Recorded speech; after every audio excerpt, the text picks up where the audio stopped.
And now I'm like the slave master from fucking whatever Tito called me. That fucking buffoon. You know what I mean? Yeah. How about this fucking moron coming out and saying he was a slave? Do you even... I shouldn't even ask that question if he knows what a slave means, because he's one of the dumbest motherfuckers you will ever meet. Seriously. He's a slave to stupidity, is what he is. Tito fucking retired because...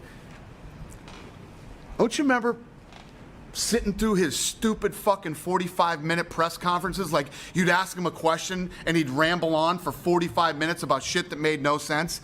And then he'd start talking about, I'm not gonna be that guy that's staying around too long, getting punched in the head like all these other guys.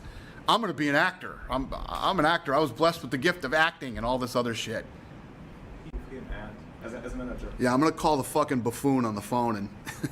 You imagine, seriously, you imagine trying to do fucking business with that buffoon? He's a fucking buffoon.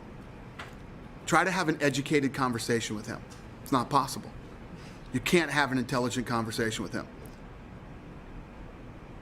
I could go to the fucking zoo, okay?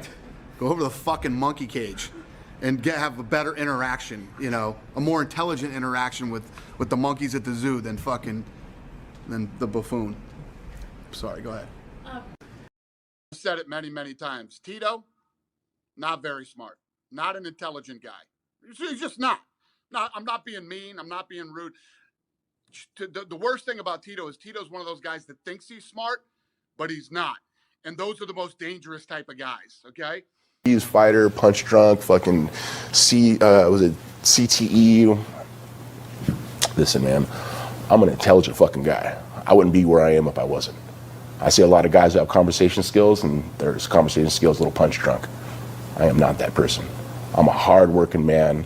I'm a fucking American that I love. To mess up a toast at a wedding. A toast at a wedding? To mess it up? Yeah. Tito Ortiz. Okay. He can't put a fucking sentence together. Imagine him trying to do a toast.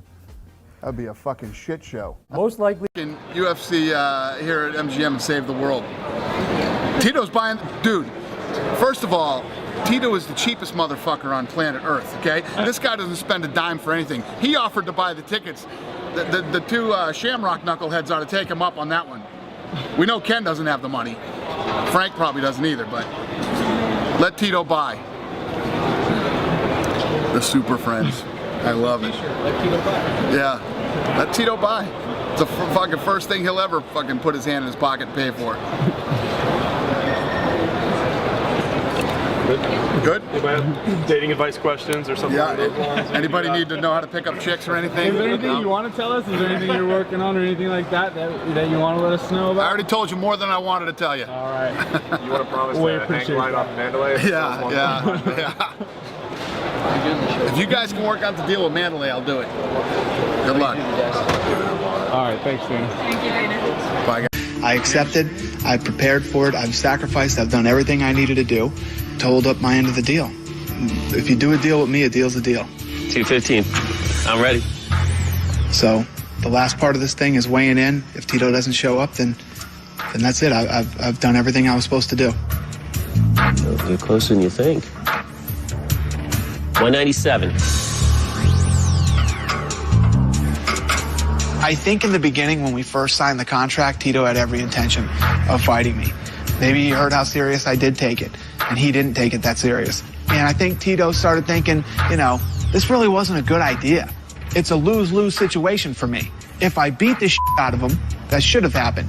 If I don't, that might not be good either. I don't know what the answer is, only Tito knows that. Maybe we can talk on or off camera, your choice, but you want to talk to me? Sure. Now because of the way that this... Nobody's pissed me off more than Tito Ortiz. I was gonna fuck him up and make him look stupid. When Chuck Liddell knocked Tito Ortiz out, that was my favorite moment that has ever happened in UFC history. I told Chuck I want your gloves and your trunks that you beat the snot out of him in. I put him in a glass case and hung him up in my house. There are probably two guys that absolutely tried to destroy the company at that time, and it was Tito Ortiz and Randy Couture. Really? 100%, yeah. Two of the worst guys to ever deal with. But you had a relationship early on with Tito Ortiz because you managed him. 100%. So that went from sugar to shit. It did. It did. And so when you were like, man, were you vocal about I hope he lose, or could we just tell? Did I miss something? No, I don't think I was ever vocal about it. You know, it was a lot of behind the scenes stuff with me and him. Here's the problem with Tito. And Tito's just a really dumb human being. He's not intelligent at all. He's very, very stupid. Okay, let's start there. And I mean, look at him speak publicly anytime. Look, Google Tito Ortiz talking, okay?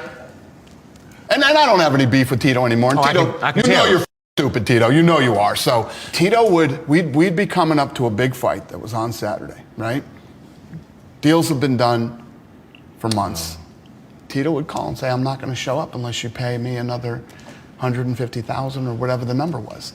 He would do this on the regular, you know, and I would go crazy and we would, you know, but these are the kind of, Tito was always the type of guy that would step over dollars to pick up dimes, okay? Wow. Because he thought he was smart, but he was the complete opposite of smart. He's